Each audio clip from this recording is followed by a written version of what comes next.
On commence tout de suite ce Lex Inside. On va parler du rapport sur l'évolution de l'open data des décisions de justice à l'aune d'un rapport qui a été rendu en juillet dernier par Daniel Ludé, président du groupe de travail donc sur l'évolution de l'open data des décisions de justice. Daniel Ludé, bonjour. Bonjour Arnaud. Pouvez-vous rappeler le contexte de l'élaboration de ce rapport et quels étaient les enjeux ? Je pense que tout d'abord, il faut rappeler ce qu'est l'open data des décisions de justice pour que chacun comprenne. En 2016 a été adoptée la loi pour une république numérique qui a posé le principe que toutes les données publiques seraient mises à disposition du public gratuitement. Et au cours des débats parlementaires, il a été décidé par amendement que les décisions de justice figureraient parmi ces données publiques mises à disposition du public à titre gratuit. Principe posé donc en 2016.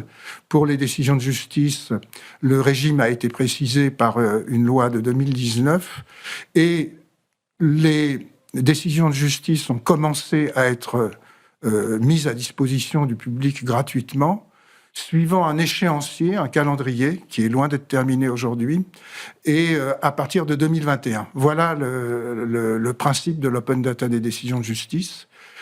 Et en raison de certains éléments d'évolution du contexte politique, je dirais, mais sociétal aussi, également à l'approche du moment où viendrait la publication des décisions de justice pénale, notamment, un certain nombre d'interrogations ont surgi sur le maintien du régime de mise à disposition du public des décisions de justice en données ouvertes. Des questions se sont posées et donc c'est pour cette raison que par une lettre de mission du 4 février 2025, le ministre de la Justice, M. Darmanin, m'a demandé si j'acceptais de présider un groupe de travail chargé de réfléchir à certaines évolutions de ce régime de l'open data des décisions de justice. Pour bien comprendre, l'open data des décisions de justice, c'est la mise à disposition à tous, gratuitement, des décisions rendues par les juridictions judiciaires et administratives, tout en préservant un certain nombre de données personnelles pour préserver la vie privée et la sécurité de certaines personnes. Ça faisait partie de la réflexion de votre rapport et vous avez formulé un certain nombre de recommandations. Quelles sont-elles ? Alors, peut-être qu'avant d'en venir aux recommandations telles qu'on les a formulées, il faut préciser un peu comment les problèmes se sont posés.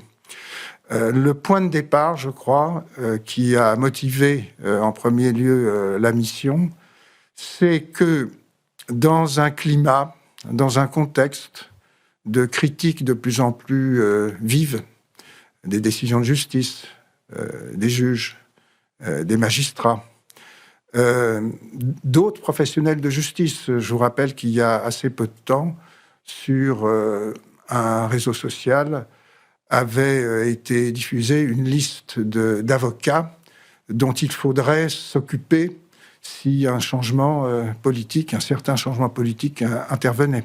Donc, ce contexte un peu tendu de mise en cause de la justice, des magistrats, des avocats, des menaces, y compris dernièrement pour des membres de la juridiction administrative, et aussi ce climat un peu de critique sur l'état de droit, de remise en cause, même à certains moments, dans certains propos, de l'état de droit. Tout ça a créé un contexte générateur d'une inquiétude au sein de la magistrature, et donc, avec la question posée par le ministre, est-ce qu'il ne faudrait pas songer à occulter le nom des magistrats, des greffiers et d'autres professionnels de justice, c'est-à-dire les avocats, dans les décisions de justice. Ça a été le premier sujet qui, je crois, a été la raison principale de mettre en place ce groupe de travail.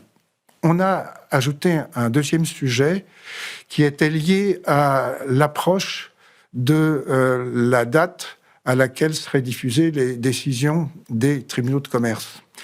Et le président de la Chambre commerciale de la Cour de cassation, au mois de mars 2024, a adressé une lettre au premier président de la Cour de cassation pour faire part de certaines inquiétudes sur la sécurité des entreprises, la fragilité des entreprises qui pourrait résulter d'une diffusion, si je puis dire, massive et indistincte et inconditionnelle de toutes les données qui concernent la vie des entreprises et vraiment dans une diffusion très large. Et donc, alerte de la part du président de la Chambre commerciale qui relayait, ce n'est pas un secret, des préoccupations exprimées par le président du tribunal des affaires économiques de Paris, monsieur Zayer.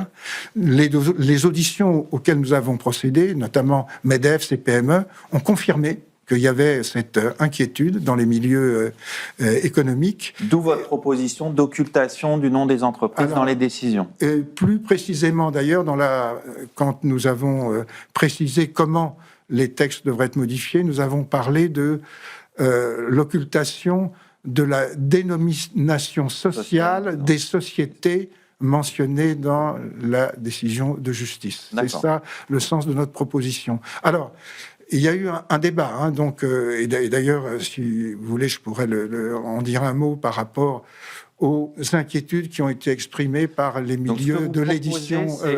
Au-delà de l'occultation des noms des entreprises, ceux des magistrats, des avocats, des personnels de greffe. Absolument.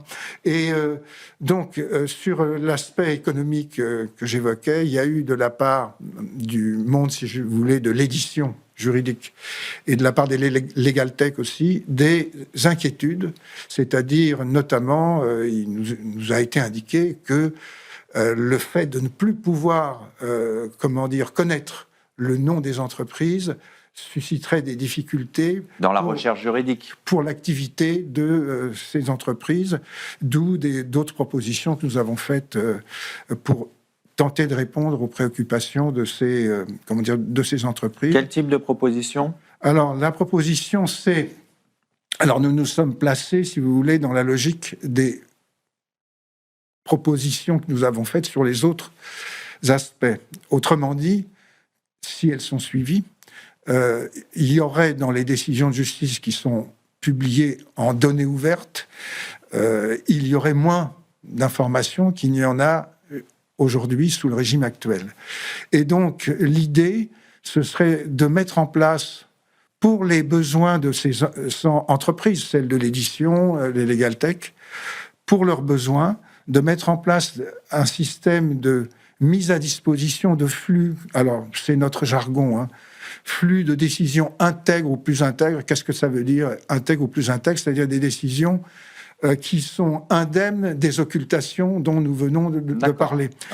On pourrait avoir les noms des entreprises, concrètement. Et voilà, mise à disposition donc de décisions de justice intègre ou plus intègre, mais moyennant un système conventionnel, un système reposant sur des conventions passées entre la Cour de cassation, qui est celle qui gère, vous le savez, la mise à disposition des décisions de justice en direction du public, donc des conventions qui spécifieraient à la fois les conditions que devront respecter ces entreprises en matière de réutilisation, donc d'utilisation de ces décisions de justice, et aussi la question du paiement du service que représente pour la Cour de cassation la préparation de ces décisions qui ensuite seraient mises à disposition de ces entreprises. On va conclure là-dessus. Je vous remercie, Daniel Ludet. Tout de suite, l'émission continue. On va parler d'un autre sujet fondamental, la protection du secret professionnel de l'avocat.